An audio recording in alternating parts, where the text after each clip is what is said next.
Vamos continuar ouvindo os conselhos do apóstolo Paulo, as recomendações do apóstolo Paulo para que tenhamos uma vida cristã, uma vida de acordo com a vontade de Deus. Uma vida que honre o nome de cristãos e que honre também, por extensão, ao próprio Senhor Jesus Cristo. Quero ler um texto que já li nesta semana, Lucas 6:45. Mas vou ler agora o texto total. Um homem bom, de seu bom coração, produz boas obras.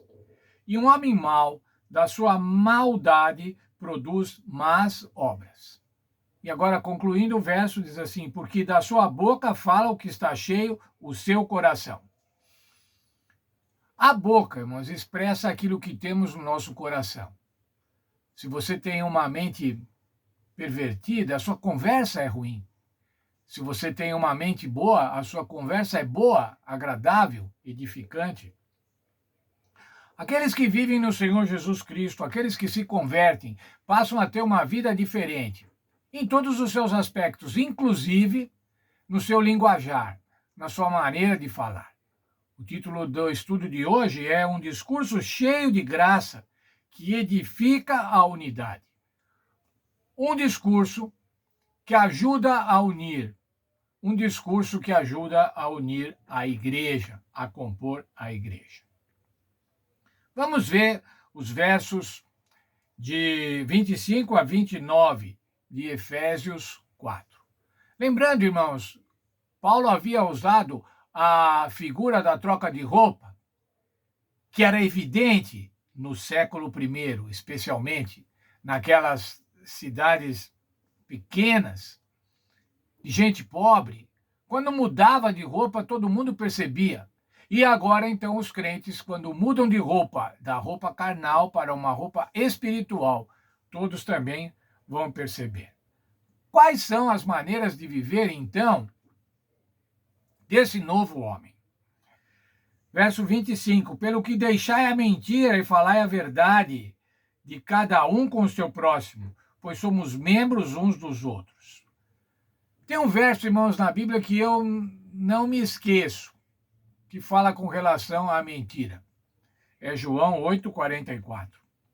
Diz assim: quando o diabo mente, ele faz o que lhe é próprio, porque ele é mentiroso e é o pai da mentira. Portanto, irmão, se você é mentiroso, você está representando o seu pai. Está representando o seu pai. E quem é o pai da mentira? O pai da mentira é o diabo.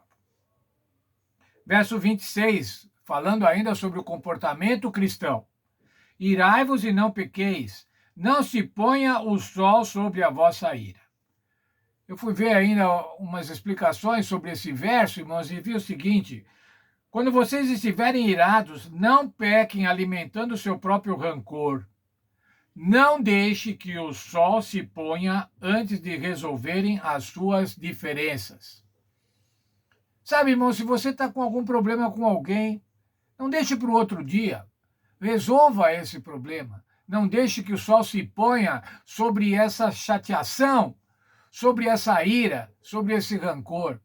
Não leve o rancor para outro dia. Não leve problemas de relacionamento para outro dia. Resolva-os todos antes que o sol se ponha. Aí o verso 27 diz assim: não deis lugar ao diabo. Como é que eu dou lugar ao diabo, irmãos? Esse mesmo verso, na nova tradução da linguagem de hoje, diz assim: não deem ao diabo a oportunidade para tentar vocês. E noutra versão, irmãos, da Bíblia fácil de ler, diz assim: não deem chance ao diabo. Nós não podemos, irmãos, dar chance ao diabo. Nós não podemos, por conta do nosso rancor, por conta do nosso orgulho, dar chance ao diabo para que ele venha nos tentar. Continuando agora, irmãos, nos conselhos, o apóstolo Paulo diz assim: aquele que furtava, não furte mais, antes trabalhe, fazendo com as mãos o que é bom, para que tenha como repartir com os necessitados. Isso quer dizer, irmãos, na igreja cristã primitiva, tinha irmão lá que tinha sido ladrão, mas ele tinha se convertido e agora ele tinha uma nova vida, e Paulo está falando assim: então você não vai roubar mais, agora você vai trabalhar, e você vai trabalhar e vai ter ainda como dividir com os outros o fruto do seu trabalho, o seu salário. Viva honestamente, compartilhe com o necessitado. E agora, então, irmãos, o verso 29 fala especificamente sobre o nosso linguajar, sobre a nossa maneira de falar. Não saia da vossa boca nenhuma palavra torpe, mas só a que for boa para promover a edificação, conforme a necessidade, para que beneficie aos que a ouvem. Conselhos práticos sobre o nosso discurso, sobre a nossa maneira de falar. Não saia da vossa boca nenhuma palavra torpe. Evitem a boca suja, evitem os palavrões, as imprecações, palavras que fazem mal aos outros. Evite essas palavras. Evite palavras que causem destruição. O linguajar de um cristão, irmãos, o discurso do cristão não pode ser feito com fofocas e com difamações.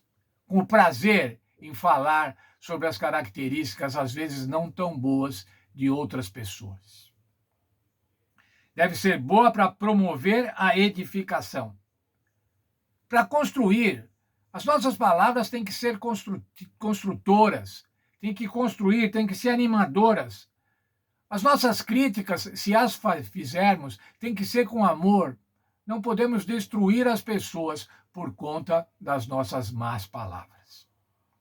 Deve ser conforme a necessidade.